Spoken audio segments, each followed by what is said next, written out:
విదేశాల్లో ఉద్యోగాలు ఇప్పిస్తామని కుచ్చుటోపి పెట్టారు. నకిలీ ఆఫర్ లెటర్లు, నకిలీ వీసాలతో నిరుద్యోగులను మోసం చేశారు.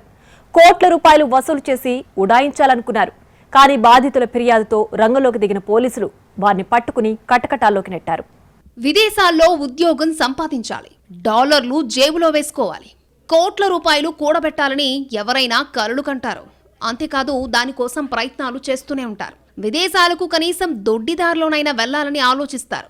అమెరికాకు వెళ్లాలంటే డంకీ రూట్ సైతం ఎంచుకుంటారు. అయితే యువత ఆశలను బ్రోకర్లు క్యాష్ చేసుకుంటున్నారు. నిజానికి విదేశాల్లో ఉద్యోగం చేయాలంటే అందరికీ సాధ్యపడదు. పైగా అందుకు తగ్గట్టు శిక్షణ కూడా ఉండదు. మరోవైపు ఇప్పుడు అమెరికా లాంటి దేశాలకు వెళ్లాలంటే చాలా షరతులున్నాయి. వీటన్నింటినీ అధిగమించి దొడ్డిదారిన అమెరికాకి పంపిస్తామంటూ కుప్పలు తెప్పలుగా కన్సల్టెంట్ సంస్థలు పుట్టుకొస్తున్నాయి. ఈ సంస్థల మాటున మోసాలు కూడా జరుగుతూనే ఉన్నాయి. విదేశాలకు వెళ్లాలనుకునే విద్యార్థులను టార్గెట్గా చేసుకుంటున్న కొంతమంది కేటుగాళ్లు నకిలీ ఉద్యోగ అవకాశాలు ఆశ చూపించి నిరుద్యోగులను నట్టేట ముంచేస్తున్నాయి. అలాంటి ముఠాను హైదరాబాద్ టాస్క్ ఫోర్స్ పోలీసులు పట్టుకున్నారు. నాచారానికి చెందిన నజీమాబాను, సయ్యద్ ఆదిల్, ఫాతిమా, రేఖా కలిసి ఒక ముఠాగా ఏర్పడ్డారు. మరో ముగ్గురితో కలిసి ముఠాల ఏర్పడి తార్నాకలో వరల్డ్ వైడ్ ఓవర్సీస్ అనే కన్సల్టెంట్స్ ని పెట్టారు. విదేశాల్లో ఉద్యోగాలు చేయాలనుకునే విద్యార్థులను టార్గెట్ చేసుకుని సింగపూర్, ఆస్ట్రేలియా, రష్యాలో ఉద్యోగాలు ఉన్నాయంటూ ప్రచారం చేశారు.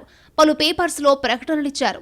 విదేశాల్లో ఉద్యోగాలు, వీసాలు తక్కువ ఖర్చుతో ఇప్పిస్తామని సోషల్ మీడియా మాధ్యమాల్లో ప్రచారం చేశారు. ఇంకేముంది, వారి ప్రకటన చూసి చాలా మంది వాళ్ళను కాంటాక్ట్ చేశారు. ఇలా వచ్చిన కొంతమంది నుంచి ఉద్యోగాలు ఇప్పిస్తామని కోట్ల రూపాయలు వసూలు చేశారు.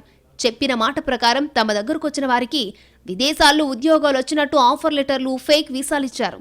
అయితే వీరిచ్చిన ఆఫర్ లెటర్లు, వీసాలు నకిలీవని గుర్తించిన బాధితులు తమ డబ్బులు తిరిగివ్వాలని డిమాండ్ చేశారు. ఇక తమ అసలు రూపం బయటపడడంతో చేసేదేమీ లేక డబ్బులు తిరిగిస్తామని చెప్పిన ముఠా టైంపాస్ చేసింది. మోసపోయామని గ్రహించిన బాధితులు లాలగూడ పోలీస్ స్టేషన్లో ఫిర్యాదు చేశారు.